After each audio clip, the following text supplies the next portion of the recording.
একটি ছাদে কত কেজি রড লাগবে এটা স্টেপ বাই স্টেপ কীভাবে বের করবেন।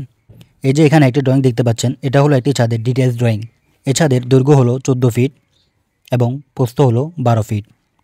এখানে মেন বার হিসেবে 5 ইঞ্চি পরপর 10 mm রড ব্যবহার করা হয়েছে অল্টারনেট ক্র্যাঙ্ক দিয়ে, মানে 5 ইঞ্চি পরপর একটা মেইন বার একটা ক্র্যাঙ্ক বার এভাবে।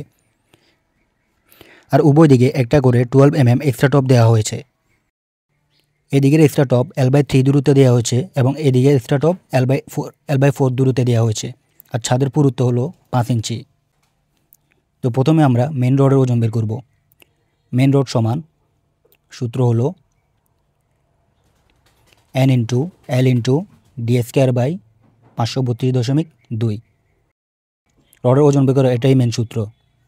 এখানে N হলো মেইন বারের সংখ্যা, মানে এখান থেকে এই দূরত্বটা যদি 12 ফিট হয় তাহলে 12 ফিটের দিকে একটা একটা করে রড বসালে আমাদের কয়টা মেন রড লাগবে। এটা হলো ছাদের শর্ট ডিরেকশনের মেইন বার। তো মেইন বারের সংখ্যা বের করার জন্য প্রথমে এই দূরত্ব থেকে দুই দিকে 1.5 ইঞ্চি করে ক্লিয়ার কভার বাদ দিতে হবে, অর্থাৎ 3 ইঞ্চি বা 0.25 ফিট ডিভাইডেড বাই একটা মেইন বার থেকে আরেকটা মেইন বারের দূরত্ব। একটা মেইন বার থেকে আরেকটা মেইন বারের দূরত্ব হলো 10 ইঞ্চি বা 0.83 ফিট যোগ একটা এক্সট্রা ধরতে হবে সমান 15টি। অর্থাৎ শর্ট ডিরেকশনে মেইন বারের সংখ্যা সমান 15টি। এরপর L মানে দৈর্ঘ্য। একটা বিষয় মনে রাখবেন, আমরা যদি শর্ট ডিরেকশনের মেইন বারের সংখ্যা বের করি তাহলে মেইন বারের দৈর্ঘ্য হবে তার বিপরীতটা, অর্থাৎ 14 ফিট সমান 14 ফিট বিয়োগ একইভাবে দুই দিকের ক্লিয়ার কভার 3 ইঞ্চি বাদ দিতে হবে।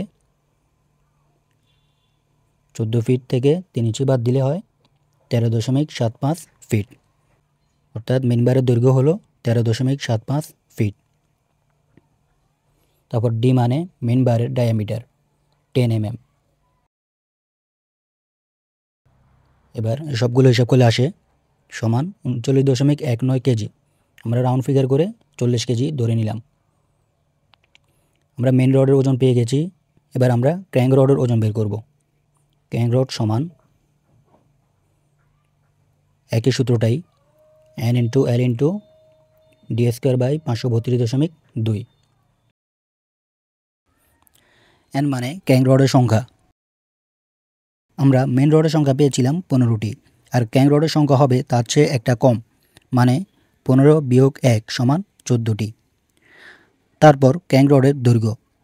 আমরা মেইন রডের দৈর্ঘ্য পেয়েছিলাম 13.75 ফিট, আর ক্র্যাঙ্ক রডের দৈর্ঘ্য তার চেয়ে একটু বেশি হবে, কারণ এই অংশটুকু এখানে বেশি আছে। আর এই অংশের দৈর্ঘ্য বের করার সূত্র হলো 0.42 ডি। আরও সহজে বললে, ধরুন এটা একটা ক্র্যাঙ্ক রড, এখানে এই অংশের দৈর্ঘ্য বের করার সূত্র হলো 0.42 ডি। ডি মানে কি? ডি মানে হলো ছাদের এফেক্টিভ ডেপথ। ধরুন এটা একটা ছাদের সেকশন এবং এগুলো ছাদের রড। ছাদের পুরুত্ব হলো 5 ইঞ্চি, আর ছাদের নিচের ক্লিয়ার কভার যদি 1 ইঞ্চি হয় তাহলে 5 ইঞ্চি থেকে 1 ইঞ্চি বাদ দিলে যা পাওয়া যাবে তাই হলো ছাদের এফেক্টিভ ডেপথ, অর্থাৎ ডি মানে 4 ইঞ্চি। তো 13.75 ফিট যোগ 0.42 গুণ ডি। ডি মানে 4 ইঞ্চি, 4 ইঞ্চিকে ফিনে নিলে হয় 0.33 ফিট গুণ 2। 2 কেন? কারণ এখানে এই ক্র্যাঙ্ক করা অংশ হচ্ছে 2টি, তাই 2 দিয়ে গুণ। তো এই সবগুলো হিসাব করলে আসে 14 ফিট। আমরা ক্র্যাঙ্ক রডের দৈর্ঘ্য পেয়ে গেলাম। এবার সবগুলো মান বসিয়ে দিই। ক্র্যাঙ্ক রডের সংখ্যা 14টি, ক্র্যাঙ্ক রডের দৈর্ঘ্য 14 ফিট এবং ডি মানে ক্র্যাঙ্ক রডের ডায়ামিটার 10 mm, 10² / 532.2। তো এগুলো গুণ করলে আসে 37.24 কেজি, বা আমরা রাউন্ড ফিগার করে 38 কেজি ধরে নিলাম। আমরা মেন রডের ওজন পেয়ে গেছি, ক্র্যাঙ্ক বারের ওজন পেয়ে গেছি। এবার বাকি আছে এক্সট্রা টপ।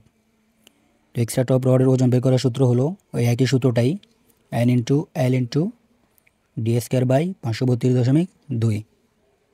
N মানে এক্সট্রা টপের সংখ্যা। এই যে এক্সট্রা টপ হলো এগুলো, এদিকে একটা এদিকে একটা। এই এক্সট্রা টপগুলো দুটা ক্র্যাঙ্ক বারের মাঝখানে বসছে, অর্থাৎ দুইটা ক্র্যাঙ্ক বারের মাঝখানে একটা করে এক্সট্রা টপ বসানো হচ্ছে। তো ওই হিসাবে মেইন বারের সংখ্যা যতগুলো এক্সট্রা টপের সংখ্যা হবে ততগুলো। মেইন বারের সংখ্যা যদি 15টি হয় তাহলে এক্সট্রা টপের সংখ্যা হবে 15টি।